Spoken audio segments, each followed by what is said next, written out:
குரு சேனலின் மாதங்களில் மார்கழி மக்கள் முன் ஆன்மீக பெருவிழா டிசம்பர் 20, 21, 22 வெள்ளி, சனி, ஞாயிறு மாலை 6:30 மணிக்கு. இடம் ஆண்டாள் கோவில், Srivilliputhur. Esteemed dignitaries, management, teachers and students of SIES institutions, friends, Namaskar.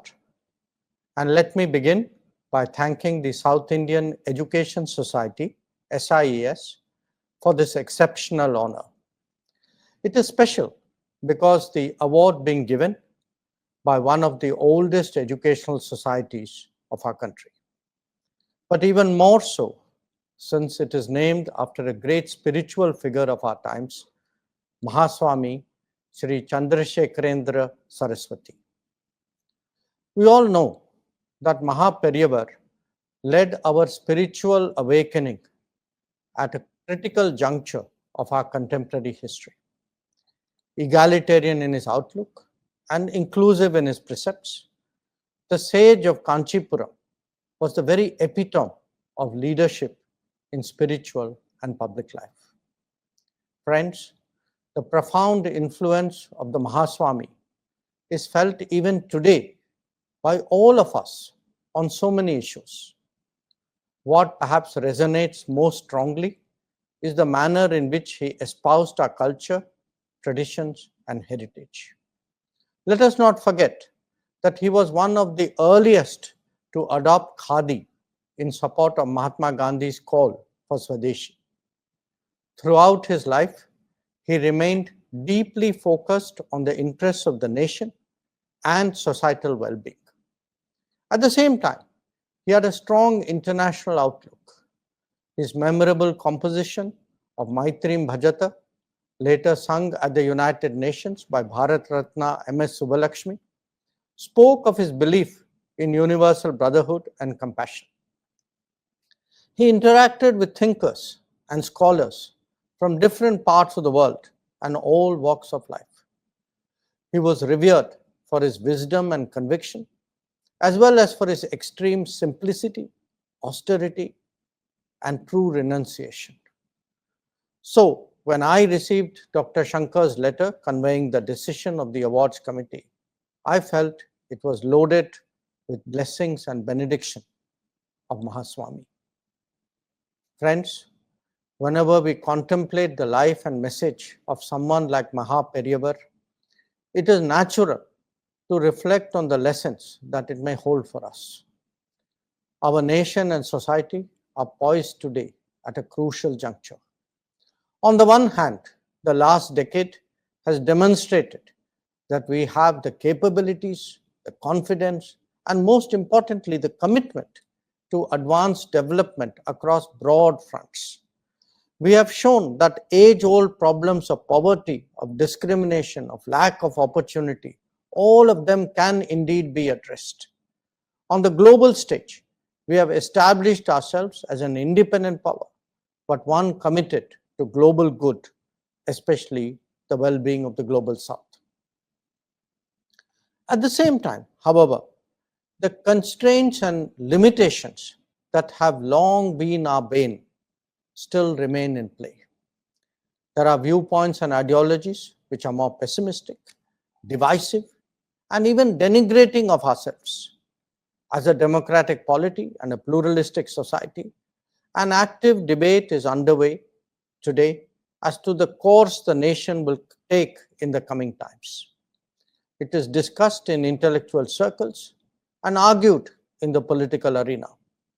At the end of the day, both the direction and destination would depend on our identity as a people, our convictions as a society, and our vision as a nation.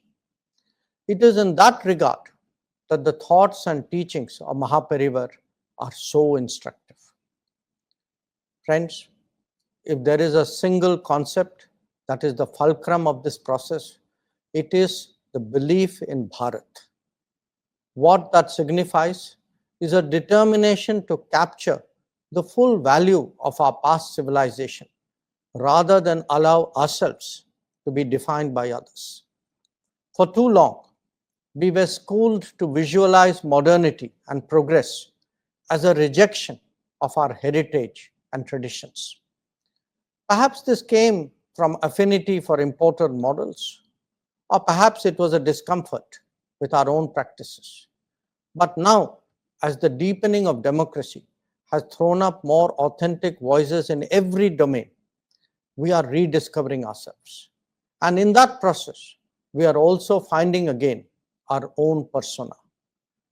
It is the deep inherent unity of our existence that has allowed diversity to flower in our land.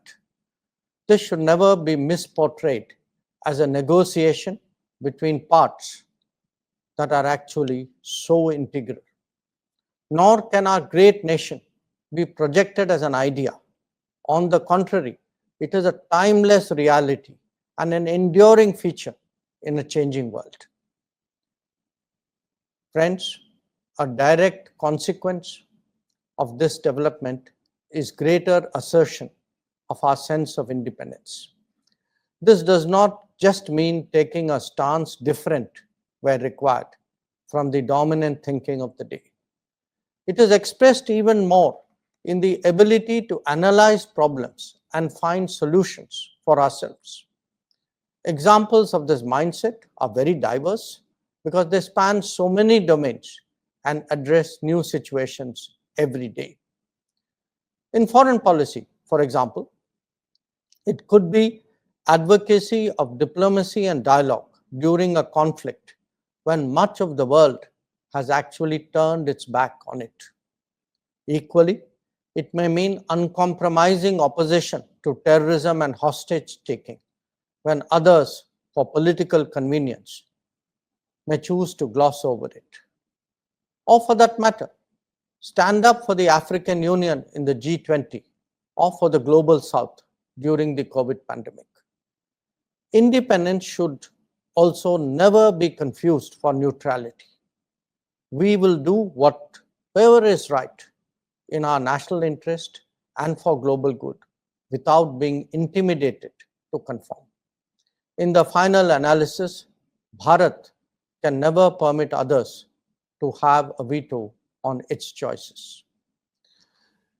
Friends, we are an exceptional nation, and we are exceptional because we are a civilizational state. Such a country will only exercise influence when it fully leverages its cultural strengths in the global arena. To do that, it is essential that we ourselves, and I refer here especially to the younger generation, we ourselves are fully aware of the value and significance of our heritage. This can be articulated at various levels, but most important, should have an impact at the societal one. When we laud the Vishwakarmas, when we promote one district, one product, when we look at the revival of Sri Anna or popularize the practice of Ayurveda, there is a larger import to these endeavors. In the last decade, the most successful cultural initiative globally has been the International Day of Yoga. When Bharat is etched more deeply in global consciousness, its repercussions are truly profound. Indeed, in a world that is grappling with unhealthy habits, stressed lifestyles, or recurring climate events, there is much learning to be gained from our heritage. But the world will only know when we ourselves take pride in it. In an age of globalization, technology and tradition must march together in lockstep. Bharat will inevitably progress, but it must do so without losing its Bharatiyata. Only then can we truly emerge as a leading power in a multipolar world. As we work towards that objective, Mahaswami will always remain as an inspiration. I conclude by paying my deep respects as I receive this honor named after him. Thank you for your attention.